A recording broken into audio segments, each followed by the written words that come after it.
Salam sejahtera, kami daripada kumpulan 2. Ahli kumpulan saya terdiri daripada Saya Joy Wong Yu. Saya Tu Jing In. dan saya Ibong Au. Tajuk stimulasi kami ialah temu-ramah dan tajuknya tentang teknologi. Marilah kita bermula. Selamat pagi dan salam sejahtera semua.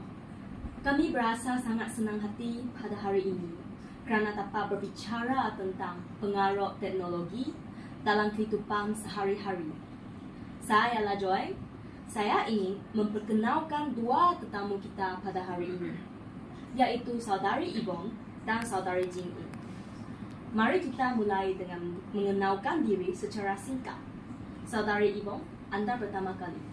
Terima kasih saudari Joanne. Saya Ibong. Saya seorang ahli teknologi dan saya telah bekerja dalam industri teknologi selama lebih dari 10 tahun. Saya memiliki latar belakang yang kukuh dalam inovasi teknologi. Sepanjang kerjaya saya telah bekerja dengan pelbagai syarikat teknologi. Saya mempunyai kecekapan dalam merancang dan melaksanakan penyelesaian teknologi yang inovatif untuk memenuhi keperluan perniagaan dan pelanggan. Terima kasih saudari Ibong. Sekarang saudari Jing In, sila memperkenalkan diri Anda. Selamat pagi semua. Saya Jing In, seorang peneliti dalam bidang teknologi. Saya senang bisa berbicara tentang peranan teknologi dalam kehidupan kita sehari-hari. Terima kasih saudari Jing In. Sekarang, marilah kita mulai temu ramah kita pada hari ini. Menurut Anda, bagaimanakah teknologi telah mempengaruhi cara kita hidup dan bekerja dalam kehidupan sehari-hari? Pada pendapat saya, pada era globalisasi ini, teknologi telah banyak mengubah kehidupan kita. Dari rumah kita sendiri hingga seluruh masyarakat, kita tidak dapat menghindari teknologi. Contohnya, aplikasi transportasi atas talian seperti Grab atau Maxim. Dalam hal ini, kita memerlukan aplikasi tersebut supaya dapat sampai ke destinasi yang diingini. Faktanya, platform tersebut juga memanfaatkan teknologi untuk mempermudah pengoperasian bagi para pengguna.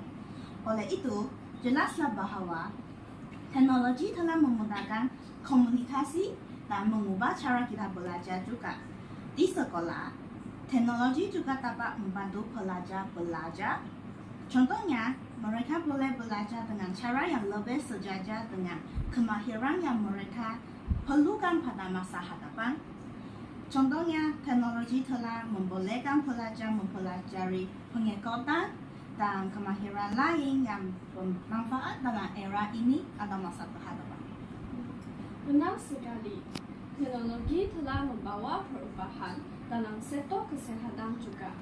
Buktinya, teleperubatan merupakan khidmatan penjagaan kesehatan maya yang disediakan oleh kebanyakan hospital dan klinik swasta di platform dalam talian yang selamat, di mana para pelanggan boleh membuat janji temu susulan, konsultasi dan preskriptif ubat-ubatan.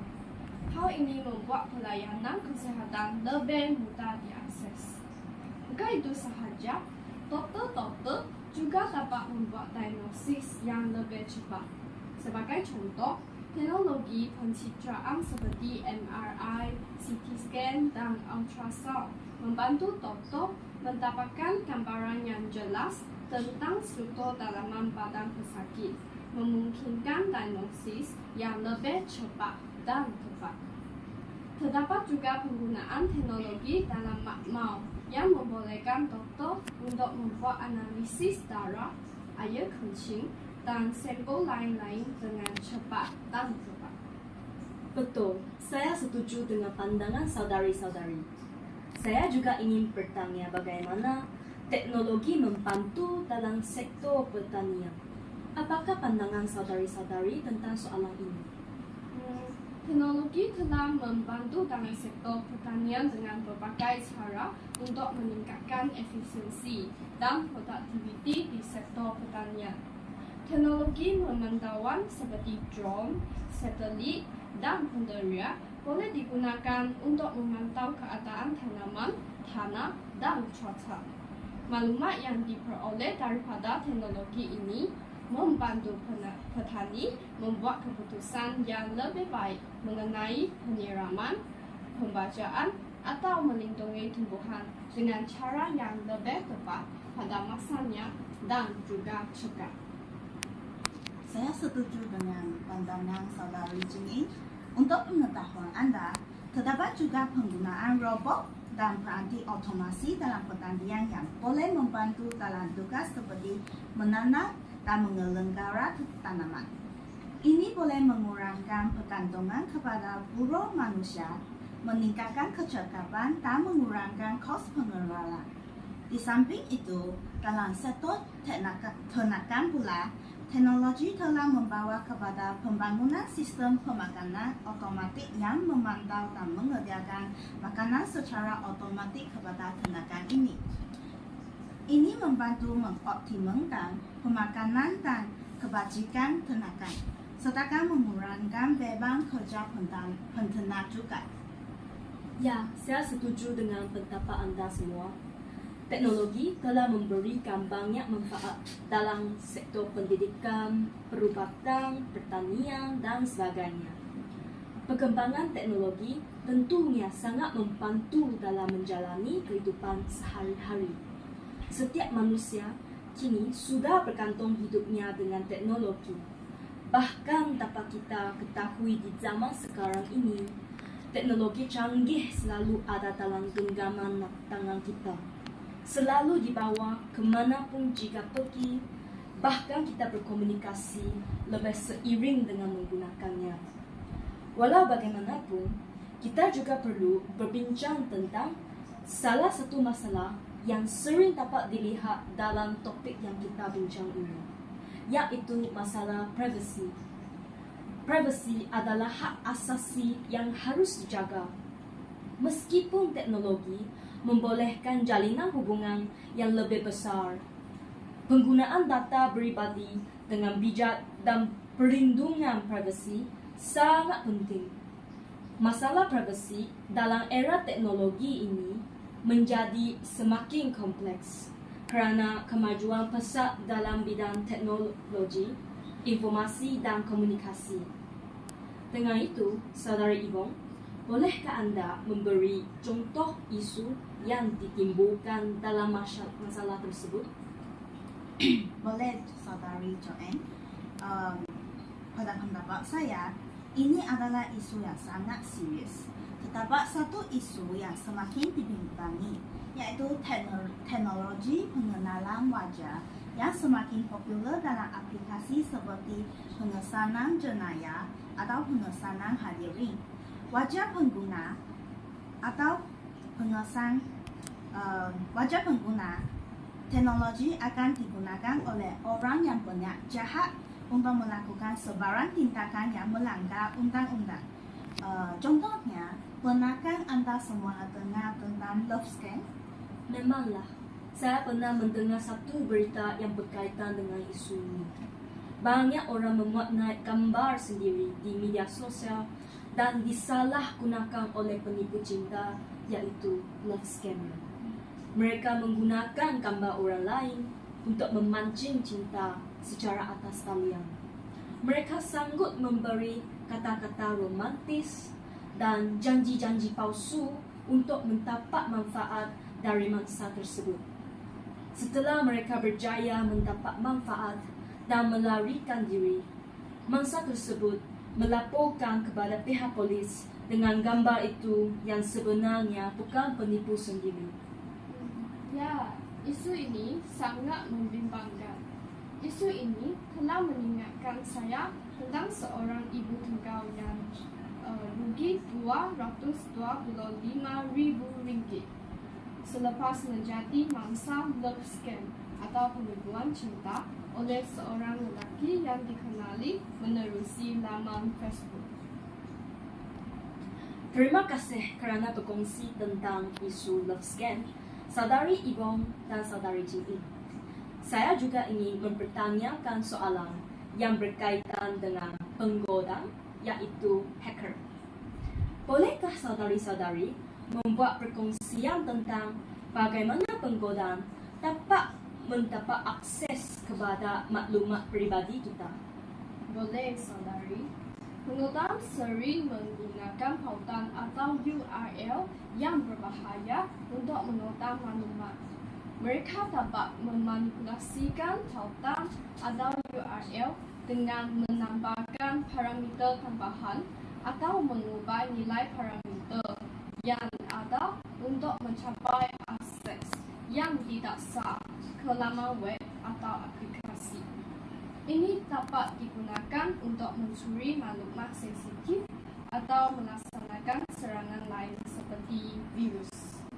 Selain itu, mereka dapat menyembunyikan pautan yang dirancang untuk mengunduh perisian berbahaya atau malware ke peranti pengguna tanpa sepengetahuannya.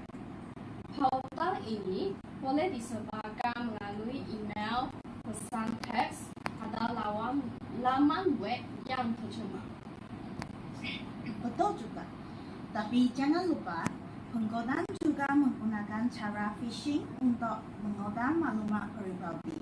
Mereka dapat mengirimkan email atau pesan teks palsu yang mengandungi pautan yang meniru laman web yang sah.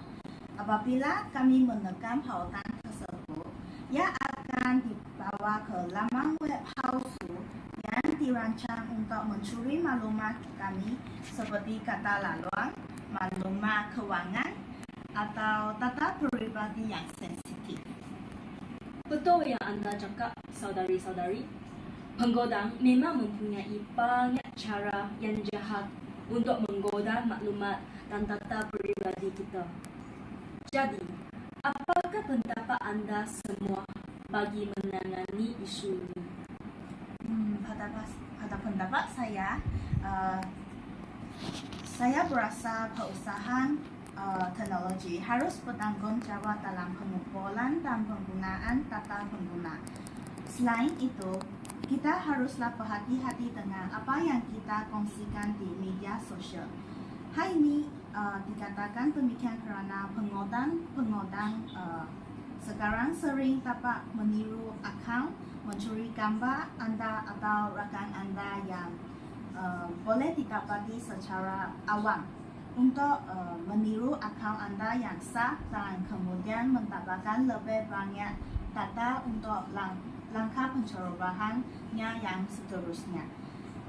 Sebaik sahaja mereka berjaya mencuri identiti anda, banyak lagi perkara buruk yang akan berlaku. Jadi kita sebagai pengguna haruslah sentiasa berhati-hati dengan apa sahaja maklumat atau gambar atau apa-apa maklumat peribadi yang kita letakkan di profil media sosial kita. Betul. Bukan itu sahaja, kita sebagai individu yang menggunakan media sosial juga harus menjadi lebih sedar akan risiko dan cara melindungi privasi kita sendiri. Contohnya, kita haruslah mendapat rangkaian persendirian maya. Rangkaian persendirian maya atau juga dikenali sebagai VPN adalah perisian yang mampu menyulitkan data yang anda hantar dan terima secara dalam talian. Di samping menyembunyikan alamat IP sebenar anda. Ya, kita juga haruslah mendapatkan perisian antivirus. Antivirus boleh menghalang penggodaan dari mendapati akses kepada komputer riba kita dan mengambil sebarang maklumat peribadi kita untuk melakukan tindakan yang melanggar undang-undang negara.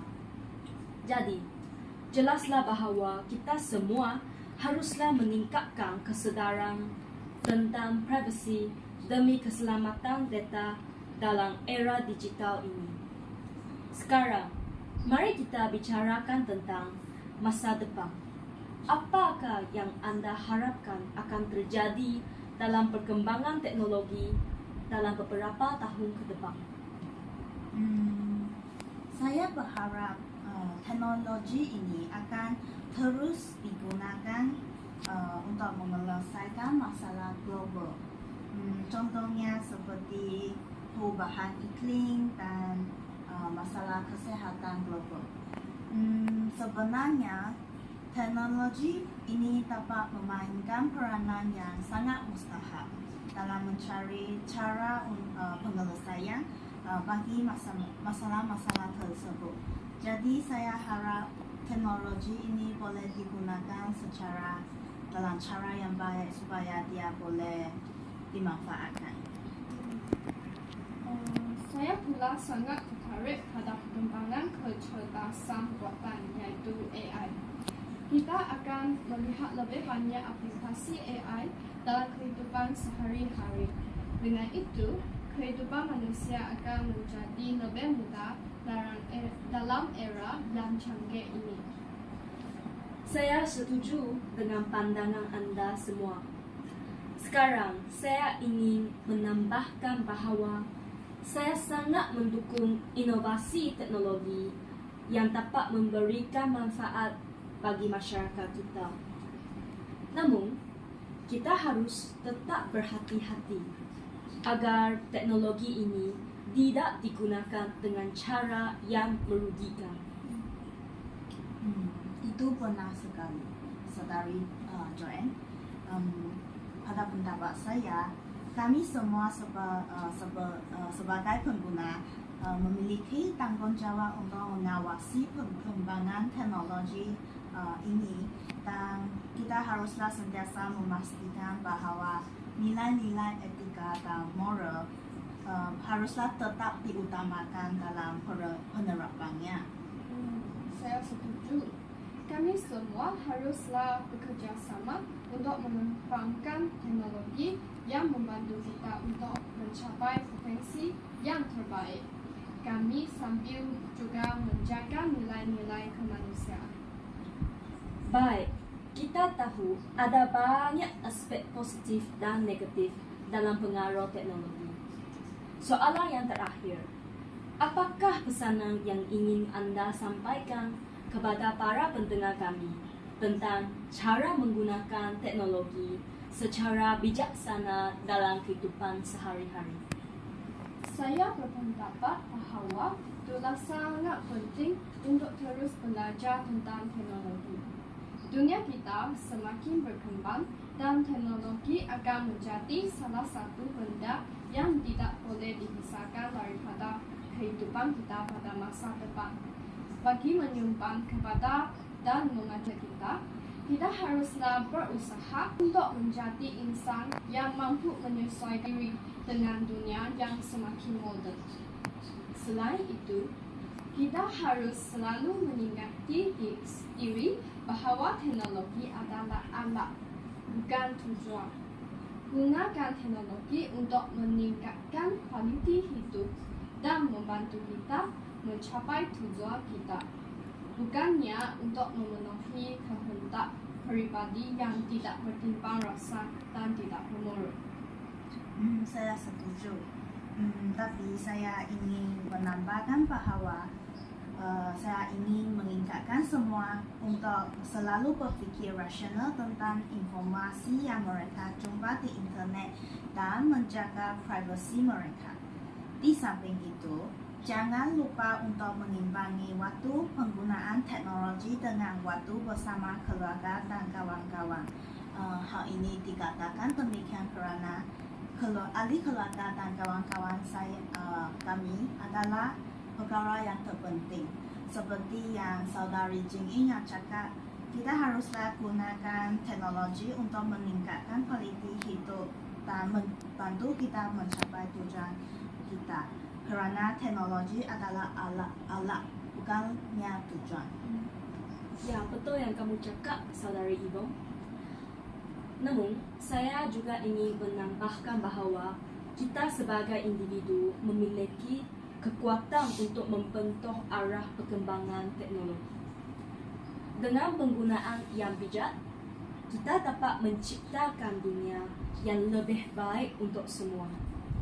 Jadi, terima kasih kepada Yvonne dan Jing atas pandangan yang sangat berharga ini. Sebelum kita tamat, mari kita fokus pada implikasi sosial dari perkembangan teknologi.